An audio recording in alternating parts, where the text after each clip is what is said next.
اعوذ باللہ من الشیطان الرجیم، بسم اللہ الرحمن الرحیم۔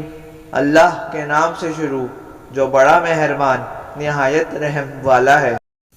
بیٹھ کر نماز پڑھنے والوں کے بارے میں آپ صلی اللہ علیہ وسلم نے فرمایا کہ افضل یہی ہے کہ کھڑے ہو کر نماز پڑھی جائے، کیونکہ بیٹھ کر پڑھنے والوں کو کھڑے ہو کر نماز پڑھنے والوں کے مقابلے میں آدھا ثواب ملتا ہے، اور لیٹے لیٹے پڑھنے والوں کو بیٹھ کر پڑھنے والوں کے مقابلے میں آدھا ثواب ملتا ہے۔